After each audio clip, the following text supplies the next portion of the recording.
నమస్తే, welcome to cube TV. నేను గిరిజ. ఇవాళ మనతో పాటు ప్రముఖ ఆధ్యాత్మికవేత్త, భారతీ శంకర పీఠ వ్యవస్థాపకులు, బ్రహ్మశ్రీ తిరుపతి మూర్తి అవధాని గురువుగారు ఉన్నారు. వారితో మాట్లాడేద్దాం. గురువుగారు నమస్కారం.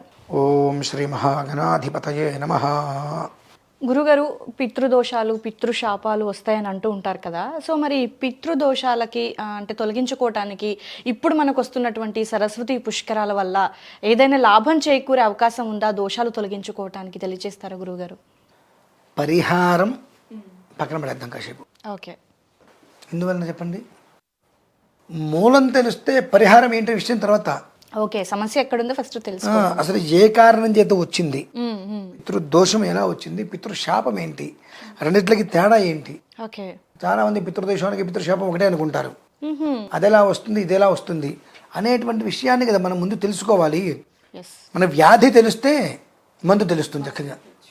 వ్యాధి సరైనటువంటి వ్యాధి తెలియకుండా ఏదో ఒక మంది వేస్తే ఎట్లమ్మా, మళ్ళీ కొత్త కొత్త సమస్యలు వస్తాయి.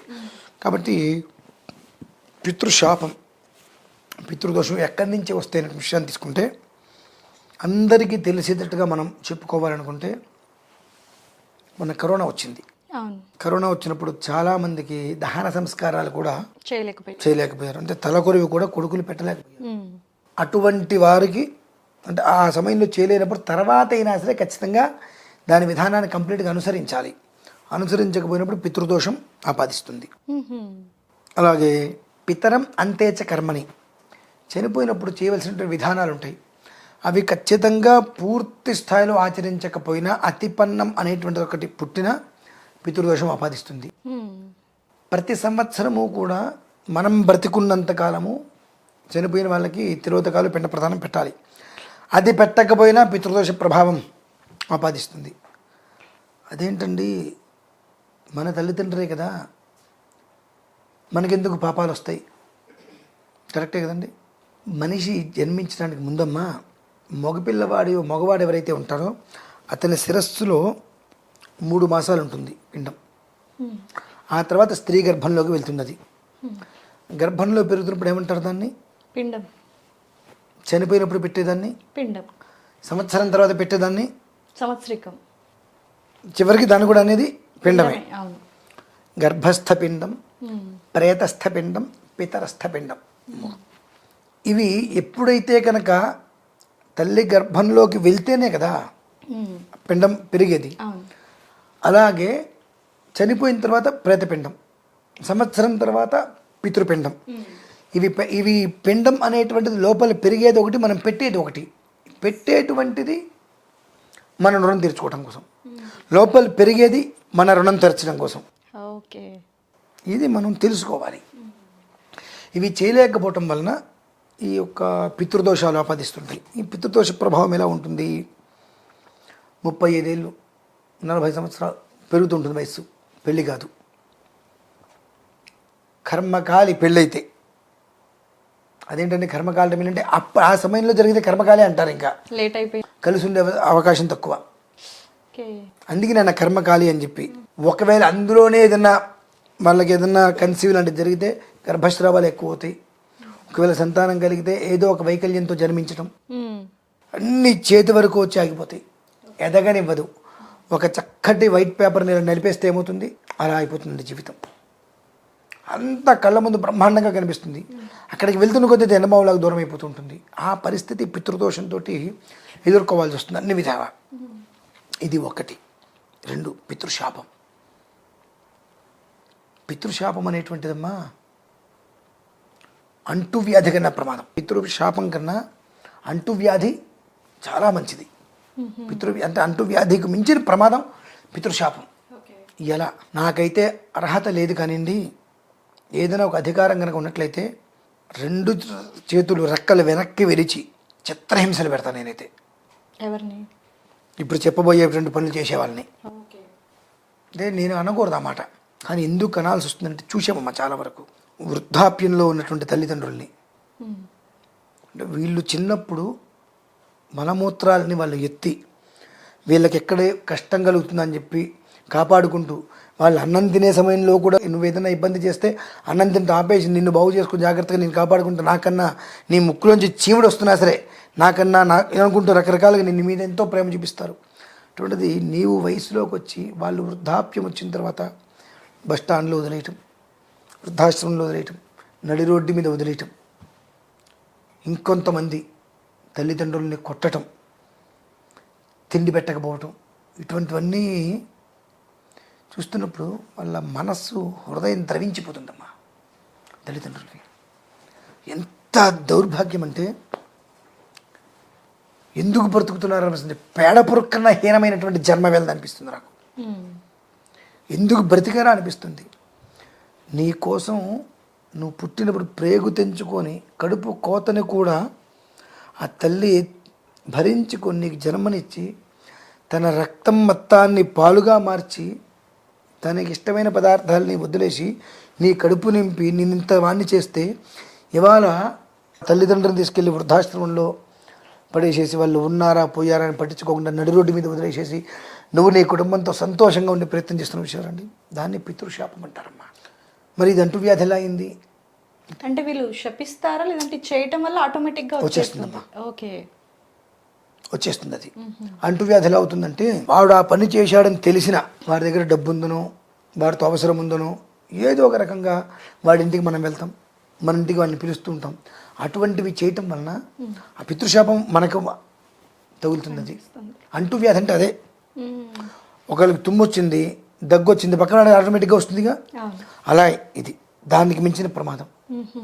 ఈ ప్రమాదాలతో మనిషి అతలాకుతలం అయిపోతుంటాడమ్మా. అందుకని పుష్కరాలు ఎలాగ వచ్చినాయి కదా, ఈ పుష్కర సమయంలో ఈ పితృదోషాలతో ఈ రకమైనటువంటి మానసికంగా బాధపడుతూ ఉంటారు సార్. వాళ్ళందరూ చక్కగా కాళేశ్వరం వచ్చి నదీ స్నానం, సంకల్ప స్నానం చేసుకొని ఆ గతించిన వారికి పితృదోష నివారణ అక్కడ మన భారతీయ శంకరపీఠము అలాగే నా స్నేహితుడితో కలిసి వైదిక సేవా సమితి కలిపి 35 మంది బ్రాహ్మణోత్తములను అక్కడ ఏర్పాటు చేస్తున్నామమ్మా. క్రతువు అనేటువంటిది కొన్నిట్లకి మళ్ళీ అనే పదం రాకూడదు. ఓకే, ఒక మనిషికి వివాహం చేస్తే మళ్ళీ అనే పదం రాకూడదు. దోషానికి ప్రాయశ్చిత్తం చేస్తే మళ్ళీ అనే పదం రాకూడదు. సంతానం కలిగితే మళ్ళీ అనే పదం రావచ్చు, ఒక ఇల్లు కడితే మళ్ళీ అనే పదం రావచ్చు. అంతేకాని దోషం నుంచి బయటపడటానికి ఏదైనా ప్రాయశ్చిత్తం చేస్తే మళ్ళీ అనే పదం ఒక రావద్దు. ఇలా కొన్ని మళ్ళీ అనే పదం రాకుండా ఉండాలి అంటే ఏ రకంగా అయితే కనుక ఛందోబద్ధం దానికి చెప్పబడి ఉందో దాన్ని అనుసరించాలి. అటువంటి వాళ్ళని ఒక 35 మంది పండితులను అక్కడ ఏర్పాటు చేస్తున్నామమ్మా. వాళ్ళ ద్వారా ఖచ్చితంగా ఈ క్రతువుని 2 గంటలు లేట్ అయినా సరే యథా విధిహుతాగ్నినాం యథా కామార్చితార్థినాం ఏ విధానాన్ని అనుసరించి చెప్పబడి ఉన్నదో ఆ విధానంతో పూర్తి చేసుకొని అనంతరం తిలహోమం ఉంటుందమ్మా. అక్కడి వరకు పూర్తి చేసుకొని రాగలిగితే ఆ పితృదోషం పితృశాపం అనేటువంటి దాని నుంచి పూర్తిగా విముక్తి చెందుతారు. పితృదోషంతో బాధపడేటువంటి వారు పితృదోషానికి సంబంధించినటువంటి అక్కడ క్రతువులు ఉంటాయి, అవన్నీ పూర్తి చేసుకోవాలి. పితృశాపం ఇదొకటి. తర్వాత ప్రతి ఒక్కరూ సమస్య ఎటువంటిది విషయం పక్కన పెడితే ఏదైనా అనుభవిస్తున్నారని ప్రతి ఒక్కరూ తిలాద్యహోమం అనేటువంటిది అదేంటండి పుష్కరాలు అంటున్నారు, తెలలు అంటున్నారు. తెలలంటే శని కదా, పితృదేవతలకు కదా. అదేంటండి మనుషుల బుద్ధమ్మ అత్యంత నీచమైంది. పనికి మాలిన బుద్ధి అంత వాళ్ళకే ఉంది తెలుసా. ఏమాత్రం జ్ఞానం లేదు. ఎందుకు చెప్పండి, చెప్తా. నువ్వులు అనగానే అయితే శని లేదంటే చచ్చిపోయిన వాళ్ళకి చేస్తారు. ఈ రెండేగా తెలిసింది, మూడోది ఎవరికైనా తెలుసా? మరి వీళ్ళ బ్రతుకులు దేనికమ్మా? విషయ పరిజ్ఞానం తెలిసి చావదు, చెబితే అర్థం చేసుకునే జ్ఞానం ఉండి చావదు వీళ్ళకి. తిలా పాపహరాన్ నిత్యం విష్ణోర్దేహ సముద్భవ. వాటిని స్పృశిస్తే చాలా దోషాలు ఉండిపోతాయమ్మా. నువ్వుల్ని స్పృశిస్తే ముట్టుకుంటే చాలు అన్ని రకాల దోషాల నుంచి బయటపడతారు. అది నువ్వులు అంత గొప్పతనం ఉంది. ఆ నువ్వుల్ని శివుడికి అభిషేకం చేసేటప్పుడు, శివుడికి అర్చన చేసేటప్పుడు ఆ నువ్వులు వాడతాం. నువ్వులు తిలాక్షతలు అంటాం. సూర్య నమస్కారాలు చేసేటప్పుడు నువ్వులు వాడతాం. మరి ఈ రెండు తెలియదుగా. నువ్వులు అనగానే పితృదేవతలేనా లేదంటే శనేనా? కాదు కదండి, తప్పది. ఆ నువ్వులు స్పృశిస్తే అన్ని దోషాలు పోతాయి. ఆ నువ్వులను అలా పట్టుకొని ఆ మంత్రంతో స్వాహాకారం చేసుకుంటే, ఆ హోమం చేసుకుంటే జన్మకృతంగా ఉన్న దోషాలు మొత్తం కూడా భస్మం అయిపోతాయి. పితృశాపానికి సంబంధించి ఇటువంటి వారందరూ కూడా తిలాజ్య హోమము, పితృదోషాలతోటి ఇబ్బంది పడేటువంటి వారు అక్కడ పితృదోష పరిహారం అనేటువంటిది మన భారతీయ శంకరపీఠ నుంచి పరిపూర్ణంగా నిర్వహిస్తున్నారు. కాబట్టి అది పూర్తి చేసుకొని పితృదోషం నుంచి బయటపడటమే కాకుండా ఎవరైతే గతించి ఉన్నారో అంటే మరణించి ఉన్నారో వారి యొక్క ఆత్మకు కూడా శాంతి చేకూర్చాలనే యొక్క ఉద్దేశంతో ఇంత విధానాన్ని మొత్తం కూడా అక్కడ మేము ఏర్పాటు చేస్తున్నామమ్మా. కాబట్టి ఖచ్చితంగా మళ్ళీ అనేటువంటి పదం వాళ్ళ జీవితంలో రాకుండా పూర్తిగా నిర్వీర్యం చేసుకోవాలనుకున్న వారు పితృదోష ప్రాయశ్చిత్తం ఖచ్చితంగా చేసుకోగలిగితే ఈ పుష్కరాలని సద్వినియోగం చేసుకోగలని చెప్పి కోరుకుంటున్నాను.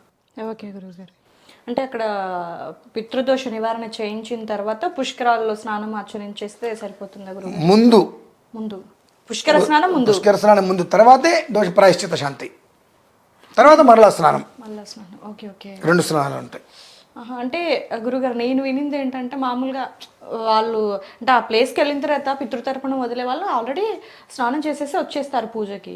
ఆ తర్పణం అయిన తర్వాత అంత అయిపోయాక మళ్ళీ నది స్నానం చేస్తారు. నా మామూలుగా శ్రాద్ధ విధానానికి స్నానంతో పని లేదమ్మా. పితృదోష విధానం వేరు. మామూలుగా ఎవరైనా వెళ్ళినప్పుడు వాళ్ళ పితృదేవతలకి పిండ ప్రదానాలు పెడుతూ ఉంటారు, అది వేరు. పితృదోషంతో ఉండేటువంటి పరిస్థితులు చేసే ప్రక్రియ వేరు. రెండింటికి తేడా ఉంటుంది. కాబట్టి కింద వెళ్ళేటువంటి బస్సుకి పైన వెళ్ళే విమానానికి ఉన్నంత తేడా ఉంటుంది ఈ రెండిట్లకి. అసలు ఎక్కడ పొంతన లేదు.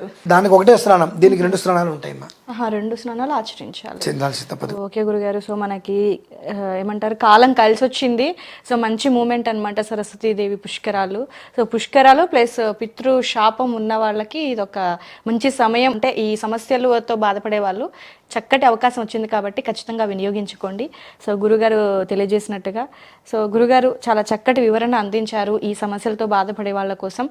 ఇదొక మంచి పరిహారంగా చెప్పుకోవచ్చు. ధన్యవాదాలు గురువుగారు.